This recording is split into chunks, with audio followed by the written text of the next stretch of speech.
ओम शांति। अव्यक्त मुरली है 22 जनवरी 1970। अंतिम कोर्स मन के भावों को जानना। मीठे मीठे बाप दादा बोले, सभी कहाँ बैठे हो और क्या देख रहे हो? अव्यक्त स्थिति में स्थित हो अव्यक्त रूप को देख रहे हो, वह व्यक्त में अव्यक्त को देखने का प्रयत्न करते हो। इस दुनिया में आवाज है, अव्यक्त दुनिया में आवाज नहीं है। इसलिए बाप सभी बच्चों को आवाज से परे ले जाने की ड्रिल सिखला रहे हैं। 1 सेकंड में आवाज में आना, 1 सेकंड में आवाज से परे हो जाना।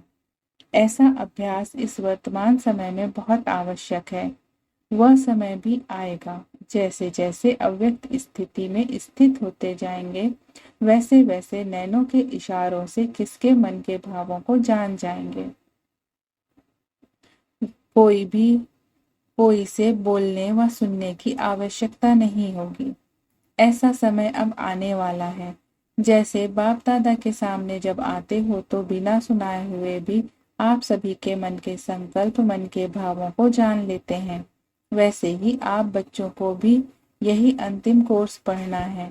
जैसे मुख की भाषा कही जाती है, वैसे ही फिर रूहों की रूहान होती है, जिसे रूह रूहान कहते हैं। तो रूह भी रूह से बातें करते हैं, लेकिन कैसे? क्या रूहों की बातें मुख से होती हैं? जैसे जैसे रूहानी स्थिति में स्थित होते जाएंगे, वैसे वैसे रूह की बात को ऐसे ही सहज और स्पष्ट जान लेंगे, जैसे इस दुनिया में मुख द्वारा वर्णन करने से 1-2 के भाव को जानते हो। तो इसके लिए किस बात की धारणा की आवश्यकता है? विशेष इस बात की आवश्यकता है जो सदैव बुद्धि की लाइन क्लियर हो। कोई भी अपने बुद्धि में व मन में डिस्टरबेंस होगा व लाइन क्लियर ना होगी तो 1-2 के संकल्प और भाव को जान नहीं सकेंगे। लाइन क्लियर ना होने के कारण अपने संकल्पों की मिक्सचैरिटी हो सकती है। इसलिए हर एक को देखना चाहिए कि हमारी बुद्धि की लाइन क्लियर है। बुद्धि में कोई भी किसी प्रकार का विघ्न तो नहीं सताता। अटूट, अटल, अथक, यह तीनों बातें ही जीवन में हैं। अगर इन तीनों बातों में से एक बात में भी कमी है तो समझना चाहिए कि बुद्धि की लाइन क्लियर नहीं है। जब बुद्धि की लाइन क्लियर हो जाएगी तो उसकी स्थिति स्मृति क्या होगी? जितनी जितनी बुद्धि की लाइन अर्थात पुरुषार्थ की लाइन क्लियर होगी, उतना उतना वो क्या स्मृति में रहेगा? कोई भी बात में उनके सामने भविष्य ऐसा ही स्पष्ट होगा जैसे वर्तमान स्पष्ट होता है। उनके लिए वर्तमान और भविष्य एक समान हो जाएंगे। जैसे आजकल साइंसदानों ने कहां की बातों को इतना स्पष्ट दिखाया है, जो दूर की चीज भी नजदीक नजर आती है। इसी रीति से जिनका पुरुषार्थ क्लियर होगा, उनको भविष्य की हर बात दूर होते भी नजदीक दिखाई पड़ेगी। जैसे आजकल टेलीविजन में देखते हैं तो सभी स्पष्ट दिखाई पड़ता है ना। तो उनकी बुद्धि और उनकी दृष्टि टेलीविजन की भांति सभी बातें स्पष्ट देखेंगी और जानेंगी, और कोई भी बात में पुरुषार्थ की मुश्किलात नहीं रहेगी। तो वह अनुभव, वह अंतिम स्थिति की परख अपने आप में देखो कि कहाँ तक अंतिम स्थिति के नजदीक है। जैसे सूर्य अपने पूरे प्रकाश में आ जाता है तो हर चीज स्पष्ट देखने में आती है। जो अंधकार है, धुंध है, वह सभी खत्म हो जाता है। इसी रीति जब सर्वशक्तिवान ज्ञान सूर्य के साथ अटूट संबंध है तो अपने आप में भी ऐसे ही हर बात स्पष्ट देखने में आएगी। और जो चलते चलते पुरुषार्थ में माया का अंधकार व धुंध आ जाता है, जो सत्य बात छिपाने वाले हैं, वह हट जाएंगे। इसके लिए सदैव 2 बातें याद रखना। आज के इस अलौकिक मेले में जो भी सभी बच्चे आए हैं, वह जैसे लौकिक बाप अपने बच्चों को मेले में ले जाते हैं, तो जो स्नेही बच्चे होते हैं उनको कोई ना कोई चीज लेकर देते हैं। तो बाप दादा भी आज इस अनोखे मेले में आप सभी बच्चों को कौन सी अनोखी चीज देंगे? आज के इस मधुर मिलन के मेले का यादगार क्या दे रहे हैं? कि सदैव शुभ चिंतक और शुभ चिंतन में रहना। शुभ चिंतन और शुभ चिंतक, यह दो बातें सदैव याद रखना। शुभ चिंतन से अपनी स्थिति बना सकेंगे और शुभ चिंतक बनने से अनेक आत्माओं की सेवा करेंगे। तो आज यह वतन से आए हुए सभी बच्चों के प्रति अविनाशी सौगात है। बाप दादा का स्नेह अधिक है, वह बच्चों का स्नेह अधिक है। कोई कोई बच्चे सोचते होंगे कि हम सभी का स्नेह बाप दादा से ज्यादा है। कोई कोई है भी, लेकिन मेजॉरिटी नहीं। स्नेह है लेकिन अटूट और एक रस स्नेह नहीं है। बच्चों का स्नेह रूप बदलता बहुत है। बाप दादा का स्नेह अटूट और एक रस रहता है। तो अब बताओ कि किसका स्नेह ज्यादा है। बाप दादा बच्चों को देखते हैं तो त्रिनेत्री होने से 3 रूपों से देखते हैं। वह कौन से 3 रूप? जैसे आप बच्चे बाप को 3 रूपों से देखते हो ना, तो वह सभी जानते हैं। लेकिन बच्चों को 3 रूप, बाप बच्चों को 3 रूप से देखते हैं। एक तो पुरुषार्थी रूप, दूसरा अब संगम का भविष्य जो फरिश्ता रूप है, और तीसरा भविष्य देवता रूप। तीनों का साक्षात्कार होता रहता है। तीनों ही रूप एक एक ऐसे ही स्पष्ट देखने में आते हैं, जैसे वर्तमान या देह का रूप इन आंखों से स्पष्ट देखने में आता है।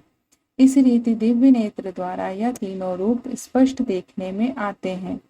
जैसे इन आंखों से देखी हुई चीज का वर्णन करना सहज होता है ना, सुनी हुई बातों का वर्णन करना कुछ मुश्किल होता है, लेकिन देखी हुई बात का वर्णन करना सहज होता है और स्पष्ट होता है।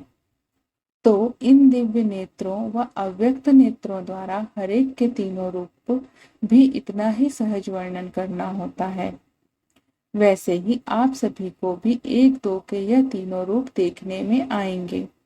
अभी यथा योग्य यथाशक्ति है, लेकिन कुछ समय बाद यह यथाशक्ति शब्द भी खत्म हो जाएगा और हरेक अपने अपने नंबर प्रमाण संपूर्णता को प्राप्त हो जाएंगे।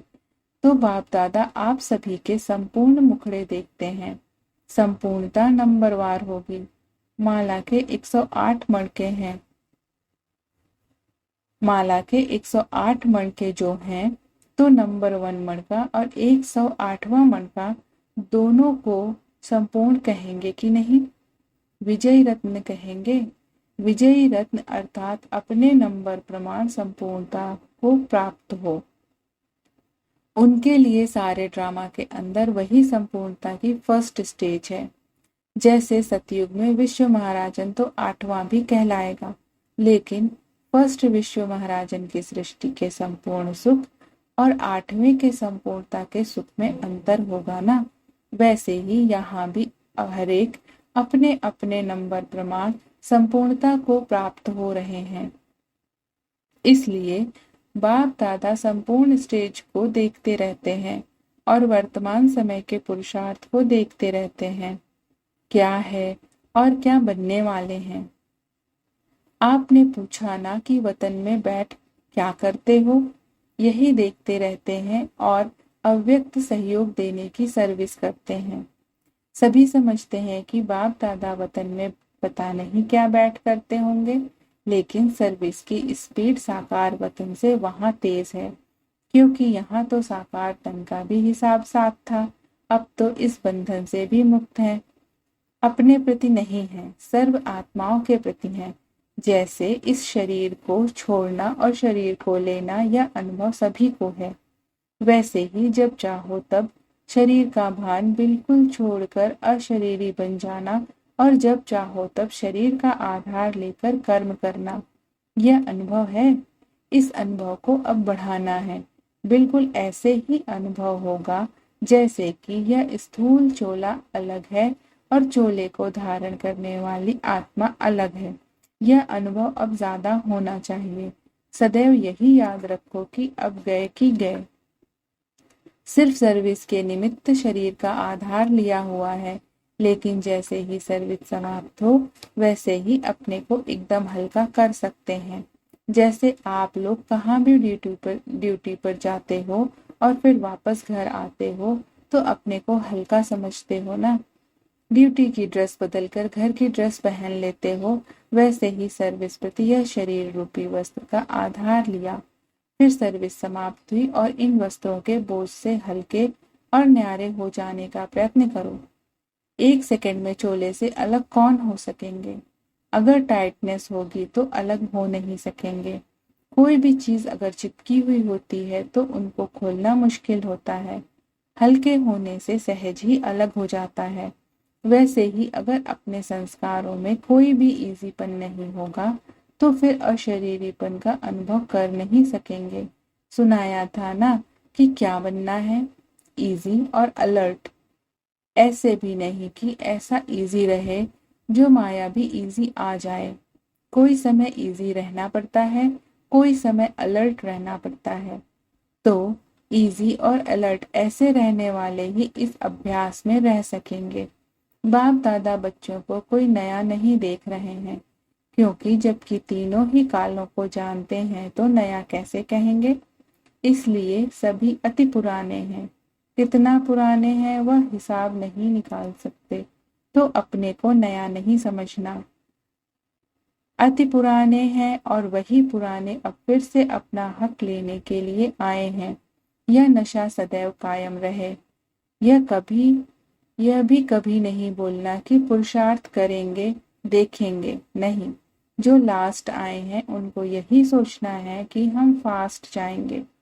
अगर फास्ट का लक्ष्य रखेंगे तो पुरुषार्थ भी ऐसे ही होगा। इसलिए कभी भी यह नहीं सोचना कि हम लोग तो पीछे आए हैं तो प्रजा बन जाएंगे, नहीं। पीछे आने वालों को भी अधिकार है राज्य पद पाने का। अच्छा, अव्यक्त मुलाकात भी मिलन ही है, इसलिए सभी को यही निश्चय रखना है कि हम राज्य पद लेकर ही छोड़ेंगे। हम नहीं बनेंगे तो कौन बनेंगे? फोटो में कौन सी आत्माएं गिनी जाती हैं? ऐसे कोटों में से कोई हम आत्माएं ड्रामा के अंदर हैं। यह अपना निश्चय नहीं भूलना। बाप दादा सभी बच्चों का भविष्य देख हर्षित होते हैं। एक एक से मिलना मन की बात तो यह है, लेकिन आप सबके समान इस व्यक्त दुनिया में बाप दादा को अभी यह व्यक्त दुनिया नहीं है। तो आपके दुनिया के प्रमाण समय को भी देखना पड़ता है। वतन में समय नहीं होता, घड़ी नहीं होती, लेकिन इस व्यक्त दुनिया में यह सभी बातें देखनी पड़ती हैं। वहां तो जब सूर्य चांद ही नहीं तो रात दिन किस हिसाब से हो, इसलिए समय का बंधन नहीं है। अच्छा, ओम शांति।